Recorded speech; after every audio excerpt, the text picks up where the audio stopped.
వినుడు, నేడు మీరు మీ శత్రువులతో యుద్ధము చేయుటకు సమీపించుచున్నాడు. మీ హృదయములు జడియనీయకుడి.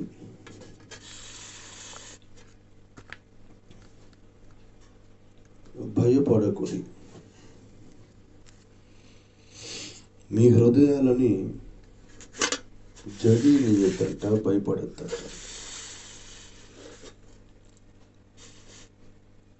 అంటే దేని గురించి మీరు భయపడుతున్నారో ఆ భయం అనేది తొలగించుకోండి అని చెప్తున్నాడు ఇక్కడ. కొన్ని భయాలు మనల్ని వెంటాడుతూ ఉంటాయి, కొన్ని భయాలు మనల్ని కృంగతీస్తూ ఉంటాయి. ఇక్కడ ఇశ్రాయేలు ప్రజలు కూడా దేవుడు ఉన్నాడని నమ్మకం లేక భయపడుతున్నారు. ధైర్యాన్ని తెచ్చుకోమని ప్రభు చెబుతున్నాడు. మనుషులు చెప్పే ధైర్యం కన్నా దేవుడు చెప్పే ధైర్యం చాలా ప్రాముఖ్యతమైనది. ఆయన నీకున్న ఆ సమస్యలన్నిటిని తొలగించడానికి, ఆ భయాన్ని తొలగించడానికి ఆయన నీతో మాట్లాడుతున్నాడు. యోహాను సువార్తలో ఒక మాట ఉండేది, కలవరపడకుడి, మీ హృదయాలను కలవరపడనీయకుడి అంటాడు.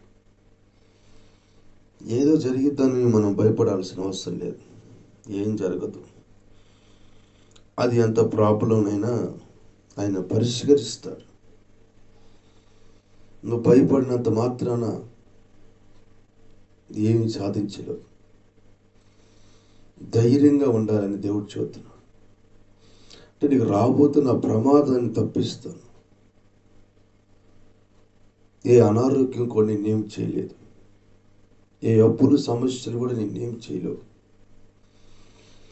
ధైర్యం కావాలి, భయపడవద్దు, జడియవద్దు. ఆయన నీకున్న ఆ భయంలో నుంచి విడిపిస్తాడని మాట్లాడతాడు. ఎలా విడిపిస్తాడు ఆయన ఆ భయంలో నుండి మనల్ని అని మనం గమనిస్తే, మీ దేవుడైన యెహోవా దాని నుండి మిమ్మల్ని తప్పిస్తాడట. దేవుడైన యెహోవా దాని నుండి తప్పిస్తాడు. అంటే తప్పించబడతావు నువ్వని ఒక నమ్మకాన్ని నీ మనసులో ఉంచు. ఎటువంటి ఆపదలు నీకు వచ్చినా వాటిలో నుంచి నువ్వు విడుదల పొందుతావట. అంటే ఆయన తప్పిస్తాడు. ప్రతి సమస్యను వాడిని తప్పిస్తాడు. ఆయన మాటకి మనం ఎప్పుడైతే గౌరవిస్తామో, విలువిస్తామో, నేను తప్పించబడతాను అనుకుంటావో, నా యొక్క ఆపదల నుంచి నన్ను తప్పిస్తానని ఎప్పుడైతే నువ్వు అనుకుంటావో, అప్పుడు దేవుడు నీ భయాన్ని తొలగిస్తాడు. అంత మాత్రమే కాకుండా దేవుని మీద నీ ఒక భారాన్ని మోపాలి. నీ భయం ఎప్పుడు పోయిద్ది, నీ భయాన్ని దేవుడు ఎప్పుడు తొలగిస్తాడు అంటే భారం ఆయన మీద మోపాలి. అంటే నీ సమస్య ఏమిటో దేవుని దగ్గరికి అప్పచెప్పాలి. అప్పుడు ఖచ్చితంగా నీ భయాన్ని దేవుడు తొలగిస్తాడు. రెండో మాట నేను చెప్పి ప్రార్థన చేస్తాను. నీ దేవుడైన యెహోవా స్వాస్థ్యముగా నీకు ఇచ్చుచున్న దేశము అంటున్నాడు. అంటే ఆయన నీకు స్వాస్థ్యంగా ఇచ్చేది ఏదైనా ఆయన రక్షిస్తాడు, కాపాడుతాడు. స్వాస్థ్యము అనగా నీకు ఆయన పూర్తిగా నీకు ఇచ్చేయటం. ఇంకా కొన్ని మన జీవితంలో నెరవేర్చబడలేదు, కొన్ని మన జీవితంలో జరగలేదు. అయితే అవన్నీ జరుగుతాయి అని నువ్వు విశ్వసించు. ఆయన ఇశ్రాయేలుకి స్వాస్థ్యంగా ఇచ్చాడంట. నీకు కూడా ఆయన స్వాస్థ్యంగా ఇస్తాడు, నీ బిడ్డలకి స్వాస్థ్యం ఇస్తాడు, నీ కుటుంబానికి స్వాస్థ్యంగా ఇస్తాడు. ఒక నిమిషం నువ్వు ఆలోచించు. ఎన్ని అవరోధాల పరిస్థితులు వచ్చినా ఆయన నీకు రావాల్సింది ఏమిటో ఆయన నీకు అనుగ్రహిస్తాడు. దేని గురించి ఆలోచిస్తున్నావు అవన్నీ దేవుడు నీకు అనుగ్రహిస్తాడు. కానీ నువ్వేం చేయాలి? దేవుని బిడ్డగా నువ్వు బ్రతకాలి. దేవుడి స్వాస్థ్యముగా నీవు ఉండాలి. వాళ్ళు ఏదో చెప్పారు, ఇల్లే చెప్పారు అని అక్కడికి ఇక్కడికి తిరగటం కాదు. నువ్వు స్థిరత్వంగా నిలబడు. దేవుని మీద పూర్తి నమ్మకం, విశ్వాసం ఉంచు. నువ్వు చింతించటం వల్ల, నువ్వు బాధపడటం వల్ల ఎవరికి ఉపయోగం లేదు. ఎవరు నిన్ను కనికరించరు, ఎవరు నీ మీద జాలిపడరు. ఇంకా ఏడిస్తే ఏడిపించే వాళ్ళే. మన కన్నీళ్ళు చూసి కరిగిపోయే వాళ్ళు ఎవరు లేరు.